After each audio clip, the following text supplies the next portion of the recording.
Hello students, welcome back to my YouTube channel. Today we are going to practice reading comprehension. और इस comprehension को करने से पहले बच्चों मैं आपको पहले एक बात बताना चाहूँगी कि जब आपको comprehension को attempt करना है, उसमें दिए हुए questions को attempt करना है, तो आपने सबसे पहले comprehension को अच्छी तरह से पढ़ना है ताकि जो पैरा दिया हुआ है उसमें आपको अच्छे से समझ आ जाए और फिर जो नीचे दिए हुए क्वेश्चंस हैं आप उनको आसानी से अटेम्प्ट कर पाओ। तो चलिए करते हैं इसको हिंदी में। Many of us are under the impression that we would be able to secure happiness for ourselves if we had sufficient money and material, कि अगर हमारे पास बहुत सारा पैसा और मटेरियल थिंग्स होती तो हम खुश रह पाते। ये हम में से बहुत सारों का मानना है। I do not think so, और राइटर क्या कहते हैं कि मैं ऐसा नहीं सोचता हूँ, दैट दिस इज ट्रू, कि ये सच है। No man can really be happy if he has only money और मीन्स ऑफ कंफर्ट। कोई भी इंसान सिर्फ इसलिए सच्ची खुशी प्राप्त नहीं करता कि उसके पास जो पैसा है और कंफर्ट है। ऑफन, अक्सर, the very rich are not happy, जो बहुत अमीर होते हैं वो खुश नहीं होते हैं। Real happiness comes from contentment, honesty and integrity, और जो सच्ची खुशी होती है वो कहाँ से आती है, आप ये बात ध्यान में रखना है। सच्ची खुशी कहाँ से आती है?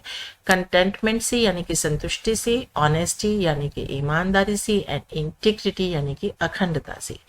People should be sincere in their dealings with the other people, और जो लोग हैं जब वो दूसरों के साथ व्यवहार में आते हैं तो उन्हें उनके साथ ईमानदार होना चाहिए। It may well be said, और ऐसा कहा जा सकता है, that there is no use repeating these words, कि ये बातें दोहराने की कोई ज़रूरत नहीं है और होमिलीज या फिर उपदेश देने की ज़रूरत नहीं है, as they are already to be found in religious scriptures, क्योंकि ये ऑलरेडी जो पहले से ही हमारे जो धार्मिक शास्त्र हैं उनमें दी हुई हैं, एंड बुक्स ऑन मोरालिटी, और जो हम नैतिकता पे आधारित किताबें पढ़ते हैं उसमें भी ये सब जो है वो बताया गया है। I think that the time has come, और मेरा मानना है कि समय आ गया है, when a retraction of these values has become essential, कि एक ऐसा समय आ गया कि जिसमें कि इन वैल्यूज को या इन वर्ड्स को जो दोहराना जरूरी हो गया है। If in the interest of the people it becomes necessary to retreat them, और लोगों के विश्वास में इसको जो है लाना जरूरी हो गया है, कि दोहराना जरूरी हो गया है कि उनको इन वैल्यूज को अडॉप्ट करना चाहिए। वी मस्ट डू सो, हमें ऐसा करना चाहिए। Therefore when during my tours of the country, इसलिए जब मैं देश में भ्रमण पे जाता हूँ, आई कम अक्रॉस सच कंप्लेंट्स, मुझे ऐसी शिकायतें मिलती हैं। I begin to wonder whether those who are making these complaints ever think of the share they have in case evil in these evils, कि जो लोग इस तरह की शिकायतें करते हैं कि लोग खुश नहीं हैं, लोग ईमानदार नहीं हैं और इंटीग्रिटी में विश्वास नहीं करते हैं, कि क्या वो भी इस चीज़ के लिए कहीं ना कहीं रिस्पॉन्सिबल हैं, and to what extent they are responsible for them, और कितना अपने आप को वो इस चीज़ के लिए जो है जिम्मेदार ठहराते हैं। If ever they paid at least attention to these aspects of the problem, अगर उन्होंने किसी हद तक इन प्रॉब्लम्स की तरफ ध्यान दिया गया होता, आई एम श्योर, मुझे विश्वास है, it would resolve it self very soon, कि ये बहुत जल्दी जो थी प्रॉब्लम सुधर जाती। अनफॉर्चुनेटली, बदकिस्मती से, we do not look to our own reforms, हम खुद के अंदर जो है वो सुधार करने की कोशिश नहीं करते, and instead seek to reform others, बल्कि हम क्या करते हैं, हम दूसरों को सुधारने के लिए चल पड़ते हैं। Over whom we have no power और कंट्रोल, और सुधारने की भी किसको कोशिश करते हैं, जिनके ऊपर ना हमारी कोई शक्ति काम करती है, ना हमारा कोई कंट्रोल जो होता है। We can succeed in reforming others by criticising them, और हम किसी को भी क्रिटिसाइज करके सुधार नहीं सकते हैं। अगर हम किसी को सुधार सकते हैं वो हम खुद हैं। हमें खुद के अंदर झांकना होगा कि अपने अंदर जो है कंटेंटमेंट कैसे ला सकते हैं, ऑनेस्टी कैसे ला सकते हैं, इंटीग्रिटी कैसे ला सकते हैं, सच्ची खुशी इन्हीं चीज़ों में है। तो चलिए करते हैं आप questions. Many people think that sufficient money and material can give us, according to this para, जो बहुत सारे लोग सोचते हैं कि जो पैसा है और जो मटेरियल थिंग्स है वो हमें क्या दे सकते हैं, वो हमें कंफर्ट दे सकते हैं, आराम दे सकते हैं, समृद्धि दे सकते हैं, हैप्पीनेस दे सकते हैं, या फिर हमें कोई रुतबा दे सकते हैं। तो ये चीज़ें हमें क्या दे सकती हैं? बहुत सारे लोगों का मानना है कि ये हमें हैप्पीनेस दे सकते हैं। Next question is real happiness lies इन। अब हमने बार बार इस चीज को पढ़ा है कि रियल हैप्पीनेस किसमें लाई करती है। एक तो कंटेंटमेंट में, ऑनेस्टी में एंड इंटीग्रिटी में। तो यहाँ पे जो चार ऑप्शंस दिए हैं वो है contentment, high position, having many friends, high birth. इसका आंसर आ जाएगा ऑप्शन ए।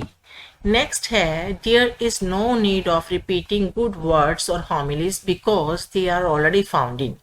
कि हमें बार बार अच्छे शब्दों को और उपदेशों को दोहराने की जरूरत नहीं है, क्योंकि ये हमें कहाँ पे मिल जाते हैं?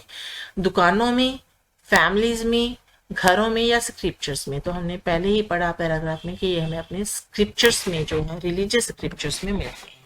इसका आंसर हो जाएगा D. Reiteration of values become necessary. Reiteration का मतलब होता है दोहराना। वैल्यूज को दोहराना क्यों जरूरी होता है? For the good of the society, society के, समाज के जो भलाई के लिए, in the interest of the country, country के इंटरेस्ट में, या फिर in the interest of the people, या फिर लोगों के जो इंटरेस्ट में, या फिर for the growth of the individual. तो in the interest of the people, answer C is the right answer.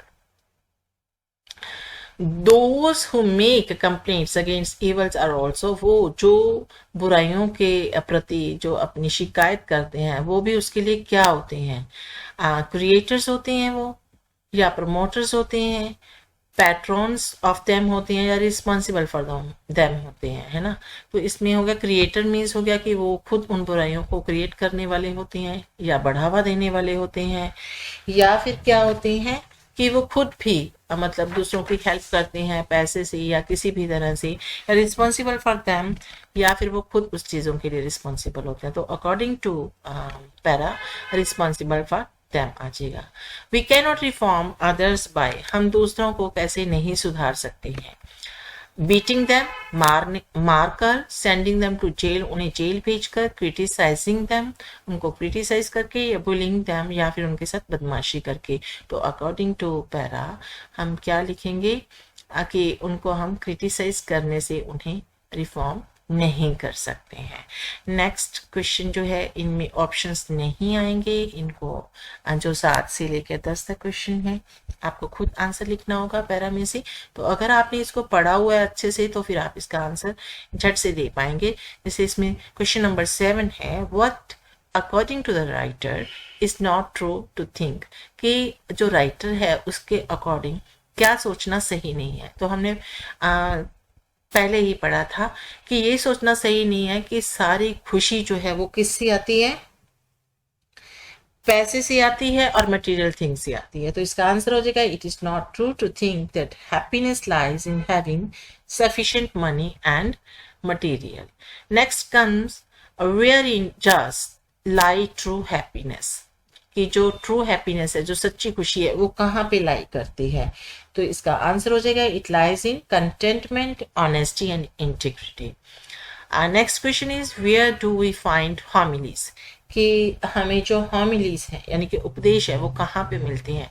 तो हमें रिलीजियस स्क्रिप्चर्स जो होते हैं वहाँ पे ये जो है हॉमिलीज मिल जाते हैं। आंसर होगा in scriptures and books on morality.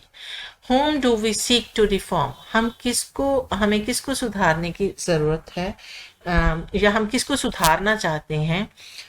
We seek to reform those over whom we have no control, हम उनको सुधारना चाहते हैं जिनके ऊपर कि हमारा कोई कंट्रोल नहीं है। हमें सुधारना किसी है? खुद को। तो आई होप कि आपको ये बात समझ में आ गई है कि जब भी हमने रीडिंग कॉम्प्रिहेंशन करना है तो सबसे पहले हमने 1-2 बार उस पैरे को बहुत अच्छे से पढ़ना है और उसके बाद ही हमने क्वेश्चंस पे जाना है। बच्चों आप करते क्या हो कि आप एकदम स्किप कर जाते हो, जंप कर जाते हो क्वेश्चंस भी पैरा तो स्किप ही कर जाते हो, तो फिर उसके बाद फिर आप उसमें आए हुए वर्ड्स को ढूंढना शुरू कर देते हो। ये बिल्कुल गलत बात है, क्योंकि इससे टाइम भी वेस्ट होता है, एनर्जी भी वेस्ट होती है, और आप कंफ्यूज भी रहते हो। तो सबसे पहले पैरा पढ़ो, उसके बाद में questions and attempt them successfully. I hope कि आपने ये वीडियो एंड तक देखा होगा, आपको समझ आ गया होगा। मिलते हैं नेक्स्ट वीडियो में एक नई टॉपिक के साथ। Till then goodbye, have a nice time.